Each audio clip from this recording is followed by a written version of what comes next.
a national tragedy. On any given day, 3,000 teens in the U.S. will try to take their own lives. I was shocked when I heard he was the last person I thought would do this. Between the ages of 12 and 18, suicide is the second leading cause of death. And you're always going to have that hole in your heart. The disturbing trend now on the rise, provoked, experts say, by any number of factors. As a family member, you have to look for the signs. Social media, family finances, bullying, and other life changes. It may be experiencing depression and sadness and hopelessness and helplessness, but we don't want to talk about that. It's time to talk about it. Tonight, we break the silence on teen suicide. Award-winning journalist Bob Solarski leading our distinguished panel. Licensed psychologist and clinical director of Lakeview Center, Dr. David Josephs. A community advocate for suicide prevention inspired by the loss of her brother, Rayla Villanueva. A veteran and father who lost his high school-age son to suicide, Paul Entrican. And licensed mental health counselor and Santa Rosa County School psychologist, Wendy Brewer. Let's start the conversation. Good evening. I'm Bob Solarski at the Channel 3 studios in Pensacola. Not an easy topic to discuss. Death may be one of the last taboos we have in America to discuss as a topic of conversation. It's difficult. Suicide, perhaps even more so.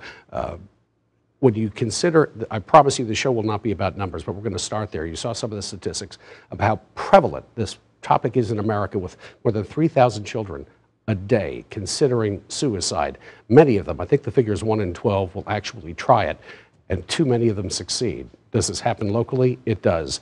Figures from just last year in Escambia County, this is between the ages of 10 and 24, people who haven't even started their lives, making a permanent decision to a temporary problem and ending their lives. 5 last year in Escambia County, 7 in Santa Rosa County, 5 in Okaloosa County, and there have been years where there have been many more. As a state, 283 suicides, children between the ages of 10 and 24, who left this world in just the state of Florida. It's not an easy topic to discuss. I'm not sure I want to discuss it, but what scares me even more is that I'm not sure how. With 2 11-year-olds at home when they reach the teen years and how difficult they can be, how do I discuss it with them? How do I bring it up? And how do I recognize when there's a problem serious enough that could end their lives, at their own choosing, no less? Time for me to shut up and get to our guests. We'll meet each of them individually, but I want to start with the 2 guests in the center. Both Paul Entrican and Rayla Villanueva have personal tragedies. Both about 20 years ago lost family members, teenagers who decided to take their own lives. Paul, I want to start with you. Former Marine, you lost your son who was a senior in Catholic high school here in Pensacola. That's right. Tell us his story. Charlie was a very gregarious young man. He had a lot of friends. He played on the football team, and those were his closest friends, were most of his football buddies. He absolutely loved everything about Catholic high school. He loved his friends. He had a lot of friends. I was told after the fact that Charlie was very much the life of the party anytime that the whole group was together.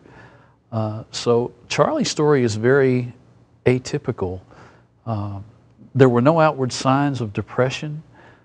He was, as I said, a very outgoing young man, seemed to have a lot of friends surrounding him. He was very happy. The 2 days before he took his own life, he got a haircut. He took the ACT. There were absolutely no signs that he had something going on that would, as you put it a few moments ago, provide a permanent solution to a temporary problem. Do you know now why? He did leave a note, but there was nothing specific. It was, I think the theme was a sense of inadequacy on his part, as a son, as a brother, as a friend. Why he felt that way, I have no idea, because, as I said, we didn't have any outward signs that that was going on. Rayla, you lost your brother about 20 years ago as well. Tell me your story. 20 years ago this Easter, my younger brother was a teen. He was in college when it happened. He was 22 years old. He was a senior at the University of Florida. He also went to Catholic, was on the football team, had all the friends. the outgoing personality was very involved, the girlfriend, all of it, and it was really a shock when it happened, but we did have some of the signs as far as depression is what hit him when he was in college, his third year, and he ended up coming home for a semester. And when we thought he was ready to go back, things got worse. And I think one of the things that's really important for people to know, especially in talking with their children, and just for people to know in general, is your genetic background. We have bipolar disorder that runs in our family on my mother's side. It really wasn't talked about when we were younger. Didn't really understand it like I do now. And my brother was also diagnosed as bipolar, so you know, he came home and was getting treated. He was seeking help. He was on medication. But I think that a lot of things that happened, there were a lot of things going against him as far as he had a breakup with a girlfriend, the stressors of college, trying to figure out what he wanted to do. He wanted to be a doctor like my father. Just a lot of pressures on himself. He was experimenting with some drugs while he was down there, to be honest. He had some debt going on. There were a lot of things weighing against him to where I believe that he just didn't see an out.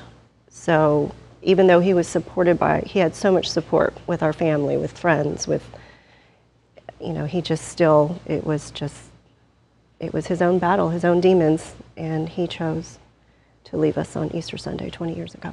You both talk about this comfortably, or at least it appears you talk about it.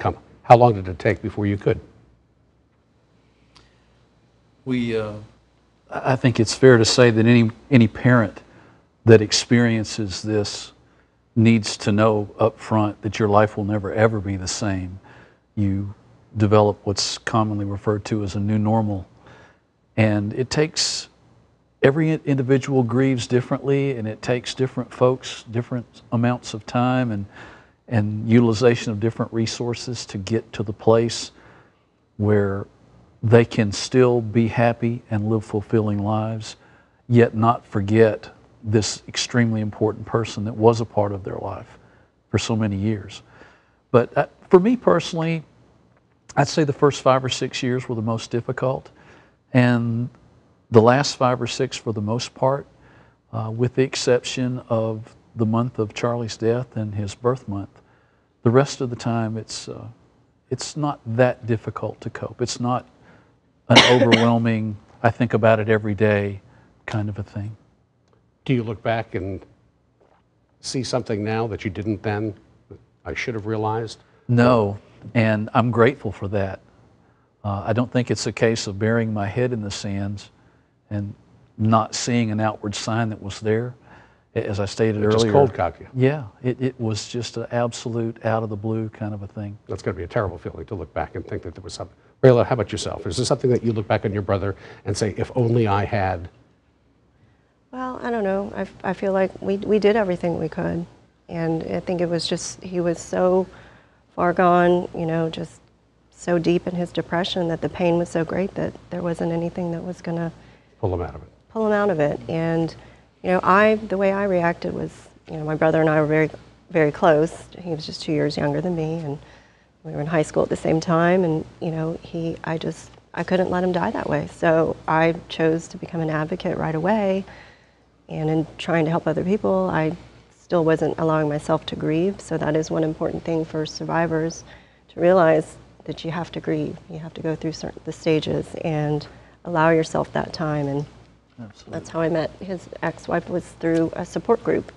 So there is support out there for people that have lost someone. But, you know, if anything, we can tell those young ones out there that are thinking about it, that the pain is just so great for the people left behind, that they don't realize how much they really are loved and how important they really are. But that there are more resources out there available nowadays than there were 20 years ago. That's We're going to discuss some of those and some of the poems and the CD that you gave me as well. Wendy Brewer, you're responsible for all of Santa Rosa County. You're the psychologist for a district. Do you see signs? What do you see out there? I mean, these numbers that we're talking about the children locally, there's something also called the Jason Flatt Act that a number of states have adopted, which requires, 2 hours of preparation or training for all educators to recognize these signs? What do you see, and how big is the problem in Santa Rosa County? we're beginning to recognize, to do a better job of recognizing. And a lot of it is the, almost like see something, say something, because there's little pieces that the parents may see at home, but it seems insignificant in and of itself. And there may be a piece of it that we see at school or that a teacher sees, especially talking about your high school kids. They go to multiple teachers all day long, but one teacher may see one little glitch. And they go, well, it didn't seem like much then, but when you put all the pieces together, the picture becomes a lot clearer. Dr. David, please continue. No, you're fine. I want to introduce Dr. David Josephs as well, a psychologist with the Lakeview Center and the director of that. Pretty good position to give us an overview of this. Are we missing a lot of signs in society about these troubled kids who don't know where to go, who feel trapped? I think the biggest thing we're missing is what was actually said before. The healthcare field has for a long time thought, we're going to fix this. We have the science, we're the brains. What we've been missing is the lived experience, the stories that were told, the lived experience of the families, and the lived experience of the people who try. And what's really kind of saddening about the state of, because intervention works, but suicide as an event in the United States and across the world is flatlined. We haven't really changed HIV, cancer, all of these other healthcare concerns, people don't die from anymore. Why suicide? And I think part of it, to your question, is what we're missing is the inclusion of the families and the individuals who have that lived experience. And for teenagers, at least the ones I've talked to, most teenagers don't want to listen to anybody. I don't know if I want to listen to people sometimes. Right. And the thing is not for us to be talking to them.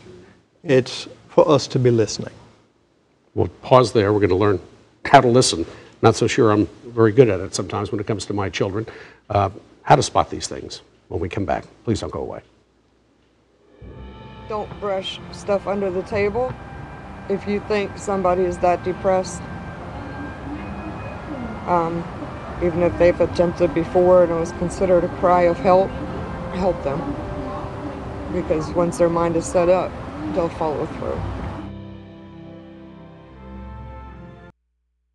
Once something terrible happens, we rally around. But what's more important is the preparedness and prevention. And by connecting one another, letting each other know that we need to talk. If you go to any restaurant in our community, anywhere across America, and you look at families dining together, you'll see them doing this, all looking down at their phones. And we've become, it appears more connected, but in reality it's less connected. He's right, isn't he? It makes it harder to talk. Maybe there's a way to break through that. In fact, we're going to go to Jacqueline just live. I want to point you to the bottom of our screen. I think we've been liberally showing the numbers, hotlines that you can use in Northwest Florida. If you are in trouble, if you're considering suicide, if you have a family member who is, if you're not sure if somebody is, but you have some suspicions, if you're worried, call these numbers and talk to somebody who knows what they're talking about to get you the help and point you in the right direction. That's what we're trying to do here. First, I'm going to throw it to Jacqueline Kelly. She's monitoring. If you want to contact us digitally on our Twitter page or on our Facebook page, WEAR-TV on Facebook or Twitter, Jacqueline's going to get them immediately. We've gotten a couple of comments so far. Jacqueline, what are you hearing? Well, you know, we are connected more than ever these days, and social media is obviously something a lot of parents are grappling with. Our first comment comes from Alice from Facebook, and I'll just read it for you here. She says, I find that my elementary students often have cell phones, social media pages, and often claim to be in relationships. When children are permitted to have access to these things, they continue to make childish decisions with them because they are children. Kids have always bullied at school, but now kids cannot escape it because of technology. When the kids feel trapped, they can't escape, and that's when they start contemplating suicide.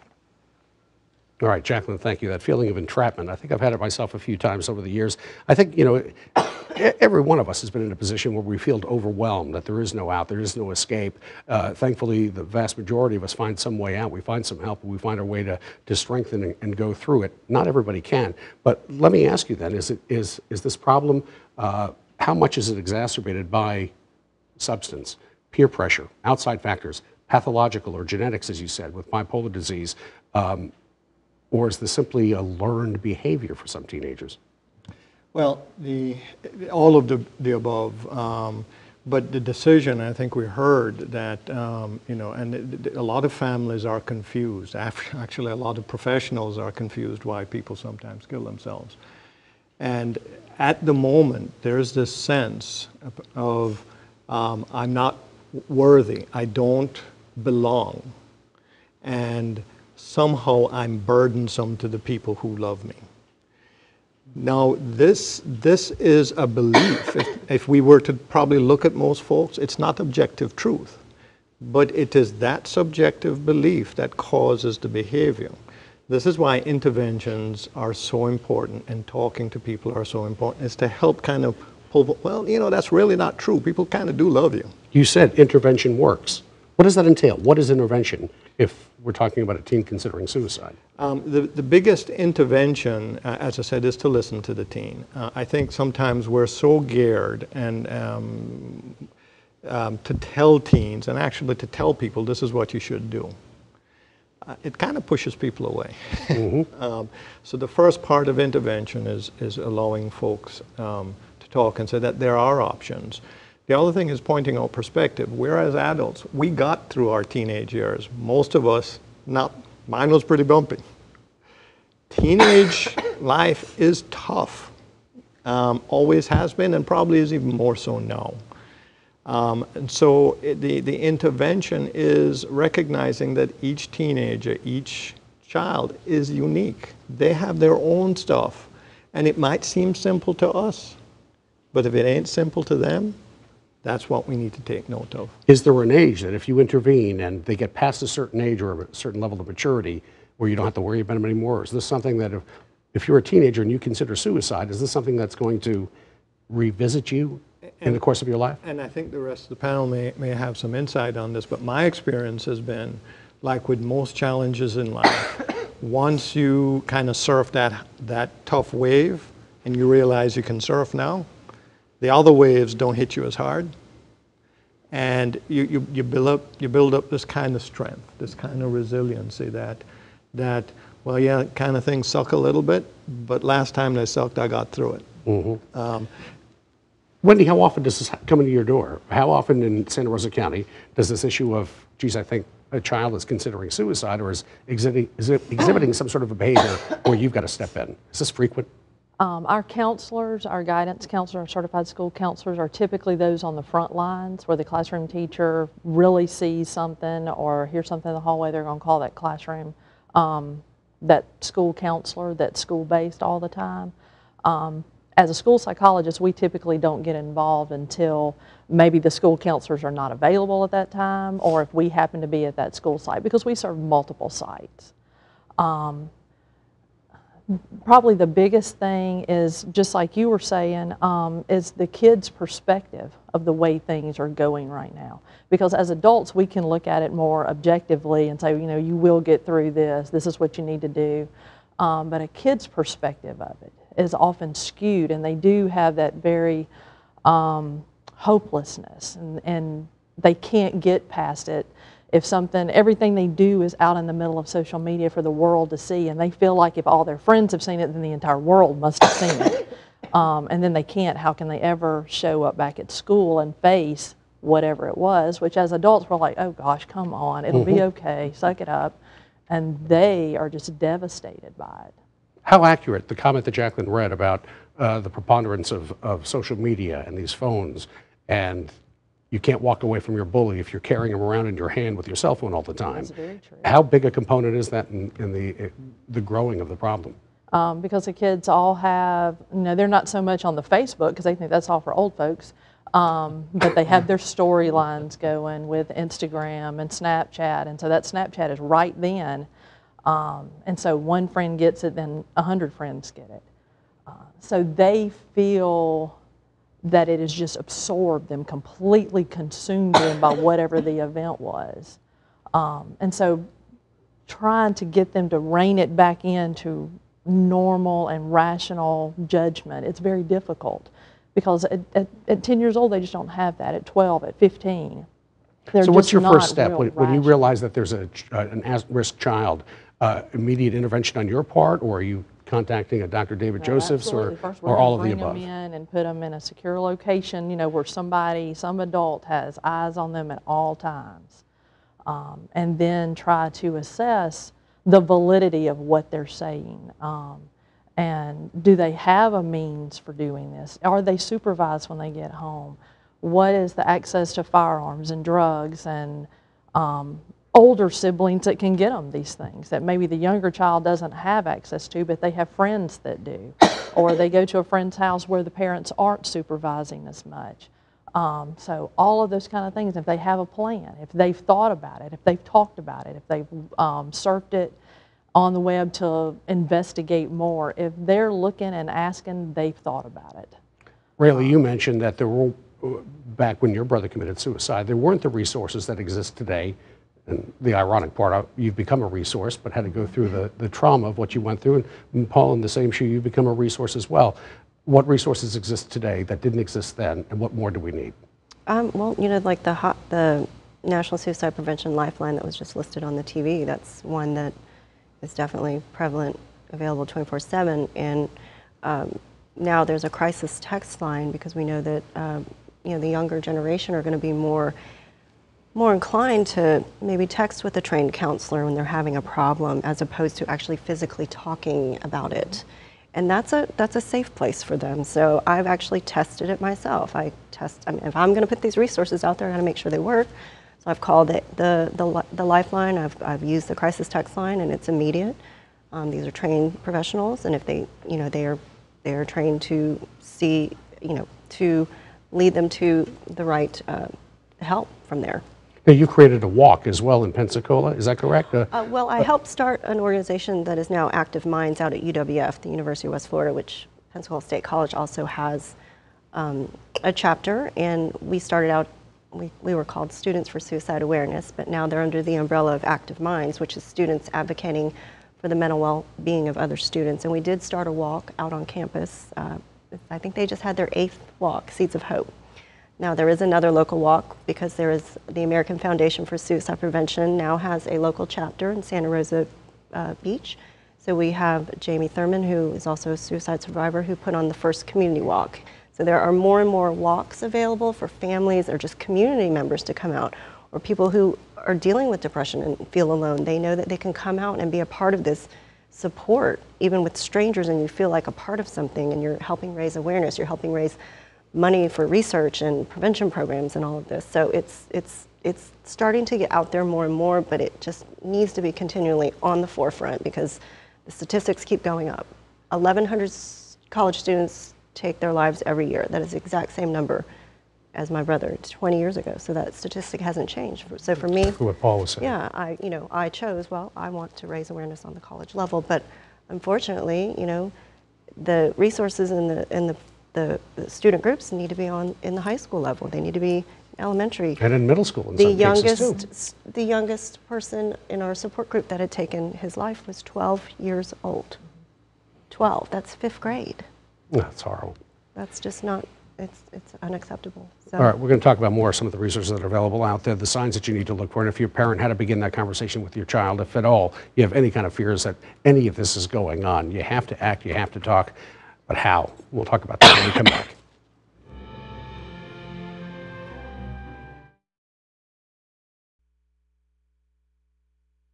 Definitely just don't be afraid to open up. I think being able to talk about it and going to people for help when you need it, I think that's where it starts. And I think getting rid of the idea that if you open up about this sort of thing, that you're going to be looked at differently. Well, welcome back. We're going to talk to our panelists about how you can talk to your kids about suicide and how to start that conversation. But first, we're going to check in on a comment from Facebook. It comes from Robert, and it has to do with how parents and adults deal with bullying. It fits right in with how to start that conversation. I'm going to read it for you now. Robert says, no, you shouldn't protect them from bullying because it's something they need to learn to deal with. If you find out your kid is a bully, you need to handle it. It's your job as a parent. If you find out your kid is being bullied, you need to teach them to adapt and overcome and teach them to be the victor, not the victim. If you know how to do that. I'm not sure I do. And how do you begin that conversation? Maybe your child's grades are slipping. They seem a bit sad or depressed or withdrawn. They're not their usual selves. You know, what do you say? You're having a problem at school? You're mad at mom or dad? Oh, by the way, are you considering suicide? At what age do you begin that question? Opening up is a really wonderful thing to apply to so many things, and a lot of us are really terrible at it. Well, and it's actually one of the things that professionals, we mess up a lot with also, is because we kind of think, well, we need to get in there and solve the problem. So we got the answer, but you haven't asked us the question yet. And that's the same, and that's what I'd encourage parents, is before we come up or before you come up with a solution, have the person ask you the question. Listen for the stuff. We may have preconceived solutions that worked for us, maybe even when we were teenagers, but it may not be the solution for your child. Be open to a different solution. Most of the interventions that will work and that will save lives actually don't involve people coming to the hospitals. It's cutting things off long before they become problematic, where the folks says, well, nobody's listening, nobody loves me. In the spur of a moment, I should just kill myself. It may seem simple, but that act obviously can be a final act. Is there usually a period of time before a young person, a teenager, considers this between the time they act? Do you have a window of opportunity there? Or is it an impulsive thing where all of a sudden this occurs to them and they take action? It can be very impulsive, both for children and for adults. One moment everything is okay, and they perceive something has changed. And this is the, I guess, frightening thing about suicide as a behavior. It's a perception, it's not a truth. And it's kind of getting over that moment. And this is why parents' connection with their children, the ability really to, even if they say something you're not quite wanting to hear, just bite your lip a little bit and hear it, okay, before you have an answer. This is something as professionals we struggle with. Is to listen and to, before formulating the solution. Paul, I have a tough time asking this question, but I'm going to go ahead and do it at the spirit of opening up here. You were cold shocked by your son's decision to commit suicide. Yes. Could you have begun that conversation even then? You know, son, how are you doing? Have you considered suicide? If you look back, what conversation could you possibly have had with him before he took his own life to find out what was going on in there? I think the answer to the question is yes. I had a good enough relationship and dialogue with him. We were very close, and he was good about opening up about some private things that 18-year-old guys don't really want to talk about, but he did share those with me, and I was very grateful for that. So as I stated earlier, in retrospect, I can't honestly say that I missed an opportunity to have that discussion with him, because it was truly in his case, a very spontaneous thing. And I think that's important for parents that are watching this program right now to consider, that if you have an immature child, whether they're 12, 13, 18, if they're immature, they are prone to make very spontaneous decisions. And as you put it earlier, it's a permanent solution to a temporary problem. Are parents ready to accept it? Say you've begun this conversation, you've opened up, but you hear some of the things that are scaring the wits out of you. If your teenager says to you, I'm considering suicide, is there a stigma? Is a parent reluctant to go to a professional like Dr. Joseph's right away? Or all of a sudden I have the stigma of mental health and other things that we don't like to talk about again? Are parents receptive when you bring them an expert opinion that your child's in trouble? They're getting more receptive to it. That's a no. It's hard to hear. Mm-hmm. It's hard for parents to hear that, that your child's in trouble, that the school is seeing it before the parents do. And then you have kids that are not living with their biological parents, where they're living with the step-parents, their blended families, or grandparents are raising a lot of kids. So the kids don't necessarily open up, or the grandparents are like, I don't really know how to have that conversation, because there's a whole generational gap there. Because they're not up on the texting necessarily maybe, and so the kids are kind of in their own world as opposed to where the generation gap is. So they don't know how to have that conversation. So when we call and say we've seen a problem at school, it's like, well, okay, then do something about it, or, well, not my kid. You know, my kid's fine. I'll just come get them and my kid's fine. Is this something we should have Wendy handling? I mean, we dump a lot of stuff on our educators in our schools. You've got to be cops, you've got to be doctors, you've got to be psychologists. And here, 19 states have said that educators in their states will have 2 hours of training to detect or at least notice the signs of suicide. Is that fair for a task to be placed on our education system? Are they equipped? Are you equipped to deal with this? Fair or not, we see the kids 6 or 8 hours a day. So if you see, and you're going to have them 180 days of the year. So if you see a change in that behavior, you spend more time with them than a lot of parents and guardians do. So you may be the first one that sees any changes in their behavior, things happening at school. You were close with your brother, you said.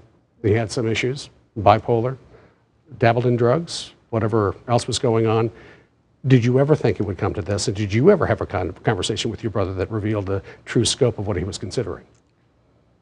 No, not to that extent, no. I mean, we knew he was depressed. He came out and told us that, but it was such a shock because he was just so happy all the time. He had all the friends. He was just so outgoing. He was always smiling, you know, and for, you know, he was down at Florida his junior year. I was here. I had moved back here after I graduated, and I was having a conversation with him, just checking in with him. He was so quiet. He was just not engaging in the conversation, and I knew right away something's not right. I said, "Are you okay?" I said, I think I'm depressed. And it was just like, whoa, like, you know, with my mom's bipolar disorder, her first episode happened when I was in middle school, 12 years old, and it wasn't explained to us what was wrong with her. She was just sick. So I feel like had we talked about it more, had we known what it really meant and that it could happen to us, you know, maybe if we had talked about it more, maybe that could have helped. I don't know, but it was just surprising that it would had to happen to any of us. It happened to him. And so, you know, and then he came home and, you know, sought treatment and eventually got on medication, but even then, were you aware of the full extent that he was considering suicide? Oh, no, and I never flat out asked him. I wish I had. I absolutely would have. What do you know now, besides just asking him if he was going to consider? 20 years later, if you could go back in a time machine, what would you say to him that would be different than what you did say to him or ask him? I mean, I would have flat out just had, I feel like, you know, and everybody says they looked away. And that morning that it happened, I did look away. What do you mean? How did you I felt that I looked away because, you know, I was standing in the kitchen and we had all gone to church. It was on Easter Sunday. And he was the only one that hadn't gone to church yet. And he did that on purpose so that he would have to go to evening mass and had an excuse to leave the house and not ever come back. And I remember standing in the kitchen and I, you know, looking at him, and he was the saddest I'd ever seen him. And that's something that haunted me for a long time until I was able to forgive myself and know that he was going to do it no matter what. And but I felt like I looked away, and I could have, you know, I should have, could have, would have. I would have sat him down and had a heart-to-heart with him and said, no, you know, what's going on? You know, talk to me. What has it done, Paul and really both of you? I mean, this is not an individual problem. This is a family. I mean, the impact has got to be gigantic. I think a very important message to convey to the parents of teens that are watching this program right now is that whether you get an outright statement, I'm considering suicide, or it's just something subtle, if they indicate it, if they say it, believe them. Believe them when they tell you that, because even children aren't going to approach a subject like that lightly. And if that's the case, you've got the resources that we're trying to provide tonight. You've got the services, even locally here, of wonderful mental health care professionals like Dr. Josephs and Ms. Brewer that can make a difference and can maybe provide that interventionary step that precludes this terrible culmination that we're talking about tonight.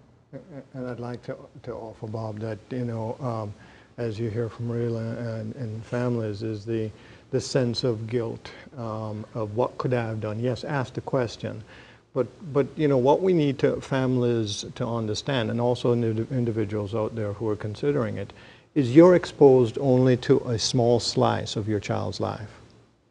Even if you ask the question, you may get the answer, no, I'm not. That doesn't mean they're not, okay? And the opportunity we have in treatment now is bringing families like this and bringing professionals together. The opportunity to shift that, and I really think we can in terms of suicide, is this connection, is this talking. The schools talk to the parents, talk to the professional. It doesn't mean that the professional has the answer or the school has the answer, the parents have the answer. Obviously, the answer, most importantly, needs to come from the child. But together, instead of what the data shows that our missed opportunities is we don't work collectively. And the children live in different worlds, right? And the opportunity is if we just talk and realize you're number one in our world and we're here for you. That has proven to be successful. It's not complicated. It's frankly not expensive. Well, it's scary to a lot of people to talk that way. The impact on your family, I mean, 20 years later, obviously, I don't expect you not to cry about it. What did it do to the rest of your family and the dynamic was? You know, everybody deals with it in their own way. And I think in our culture as well, you know, we don't talk as much about, especially mental health. And that's something that I've noticed in talking to different people of different cultures. There is a cultural barrier there. And, but the way, you know, I feel that we all deal with it just in our own way. And my way was to be vocal. And it's like I've been the one to grieve for everyone. I've spoken kind of for everyone. But you're taking the burden of the family on your shoulders. yeah, and you know, and it's just, he was... That doesn't sound very healthy. No, it's not. And I learned the hard way that I had to go through my own dark times and come out okay in the end. And that's when I turned to music and art and working with the students to where I finally found my freedom with it and letting go. And what about your family, though? Do your families become tighter and closer after this? Is it a wedge that drives you apart, or what happens? I mean, this is a... I think for us personally, I think it helped bring us closer for sure. I mean, we didn't always talk about it. We talked about it through me being vocal, but like with my father, he was a very tough man, and he softened up quite a bit after that happened. You know, you could definitely see a change in everybody. It doesn't just affect a family, though, is something that people should know. It affects a family, yes, but it affects an entire community. It affected all of his friends. He had just graduated high school not that long ago, so all of his friends are coming back for this reunion. And then your church, you know, his work. He was working at a restaurant downtown. They closed the restaurant, put a sign up that said, "We have a funeral today for a family member." So it's like it affects an entire community. Talk about tough guy. Paul, you're a Marine. You were a Marine. The impact it had on your extended family. I think, first of all, it's important to know that it varies with every family. It's not the same for all. Some will come closer together and gel and be even tighter than they were before. Others may drift apart because, as I said, we all handle grief differently. And someone used the word stigma a little while ago. Mm-hmm. There's a stigma there, and we each have our own burden as to how we're choosing to deal with that stigma of a suicide of a child, of a family member. And different folks handle it better than others do. For my family, I think that Charlie's younger siblings, one was so young, he couldn't really comprehend what had happened, and the other two were still young enough that they were very much perplexed by the whole thing.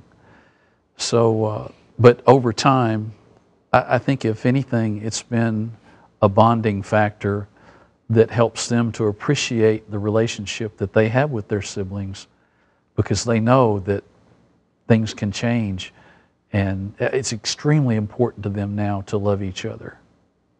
Are you convinced, Dr. Wendy, that the right intervention, there's got to be success stories. There's got to be children that you've prevented from doing this, families that you've helped deal with this before the tragedy occurred. Well, and I think this is the other piece. I mean, the opportunity I have, and I know that's observed elsewhere in the professional field, is that the majority of people who come in for help, and it's not necessarily to the professionals, but to the families, the churches are usually a big piece of intervention, is they get better.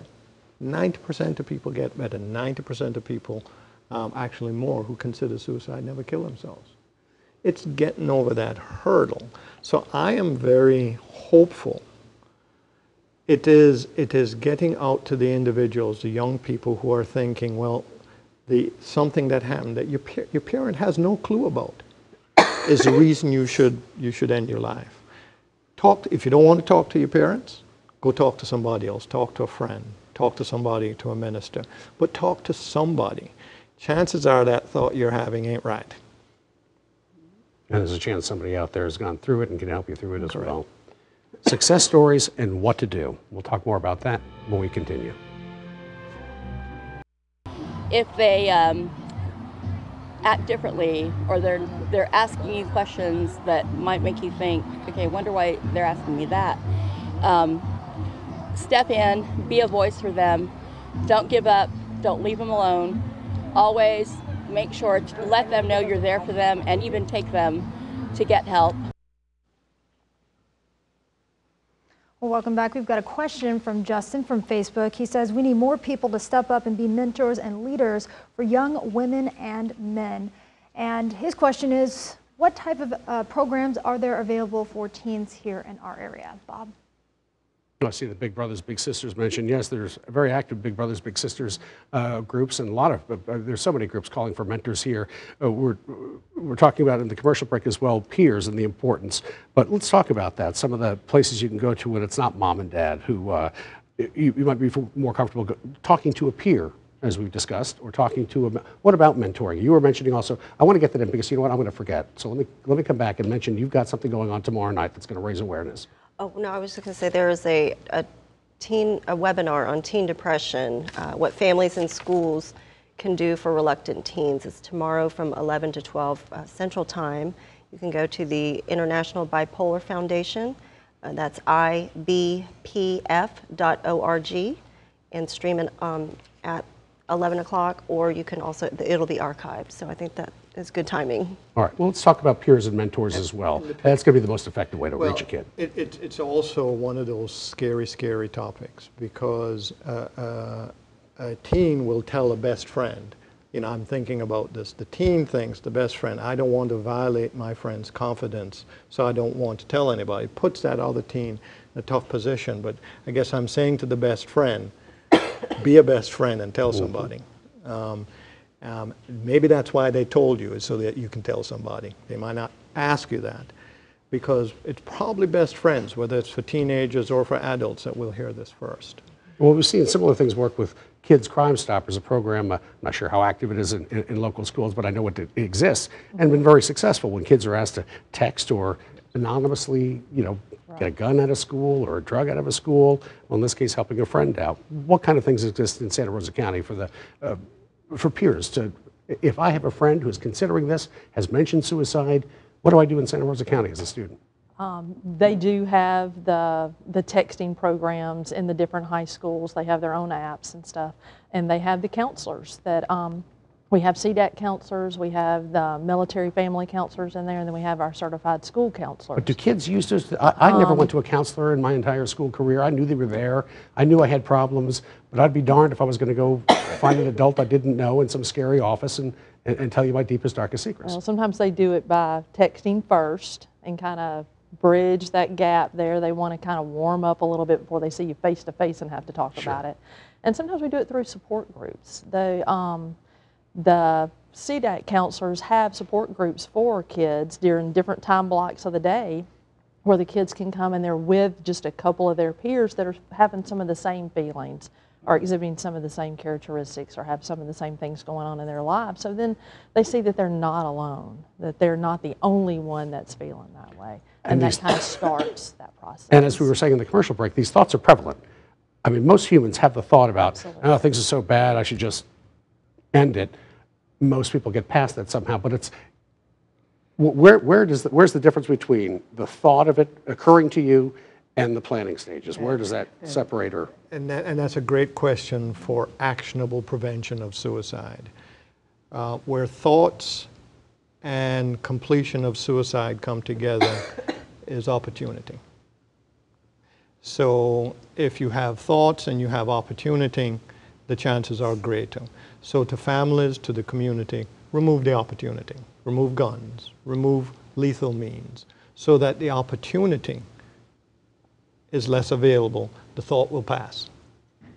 It always passes? It doesn't always pass, but it will probably pass at that time, and then there are opportunities for the interventions, opportunities for connections with the families. So one thing to be aware of is are there things in the home are there firearms? 50% of suicides of both children and adults is from firearms. Make sure they're safe if you have somebody in the home who is depressed or has issues or thoughts about suicide, any other lethal means. So I think that's something that's actionable for all of us and the whole community. You said it's preventable. What do you think the batting average? If you run into a child tomorrow who's considering this for real, do you all think that you have a pretty good chance of changing that young life around and preventing a suicide? If you can identify somebody who is considering, not just thinking about it, but actually has a plan, are you convinced that you can stop it? Absolutely. Well, yes. If we can get to that child. If we can see that child on the front side and identify it on the front side, we can help that child. With the caveat being of a young person who grows into be an older person who has an ongoing mental health issue that never gets addressed. But for the average, I would say yes, absolutely. An intervention will probably only be necessary. Have you had the opportunity? Have you intervened in other lives? I haven't had the opportunity. Rayla, how? I get private messages all the time because I personally post about my own mental health and my own recovery, and I get private messages. Sometimes people will post right on my page, and I'll walk them through whatever I can. And it works? It works. David? I see in the facilities in crisis, children, adolescents, and the vast majority, I would say in the neighborhood of 98, 99% that come in, they never have those thoughts again, and they don't act on those thoughts. So the perspective I have from actually seeing the children who are in serious crisis is with intervention and with treatment, the action doesn't happen. But this is not a bias that the community have, and obviously for parents and survivors, they don't have that bias because it's a one-on-one thing. Which is why we so desperately need the feedback of the folks who have the lived experiences like y'all. To say, listen, we've learned some stuff.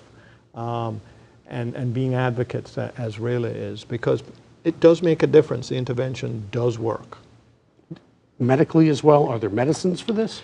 Can you take a pill and make it go away? The pill won't make bullying go away. Okay? What makes that go away is recognition that bullying is happening. Addressing bullying. What the pill will help with as a factor is treating an illness like depression that might be biologically or genetically there. Bipolar disorder. There are symptoms of impulsiveness that come with bipolar disorder, and some children have that. Attention deficit hyperactivity disorder, children who are squirmy, and it's impulsive stuff. So if you're impulsive and you're thinking about hurting yourself, you may act on it, not because you want to die. So that's where the treatment is so critical.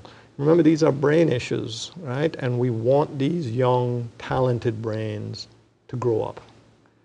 Yeah. Sometimes these medications just simply allow that. We're going to wrap things up. I hope this has helped somebody. I hope the numbers on your screen are being used. I hope people are getting calls. I think if you're at a loss, if you're considering it yourself and you don't know what to do, if you think all is lost and you got nowhere else to go but commit suicide, no, these people are here. And if you got nothing else to go on, give it a call. Try it. We've got to save some young lives. This is an epidemic. Second leading cause of death in young people. It's got to stop. Thanks for joining us.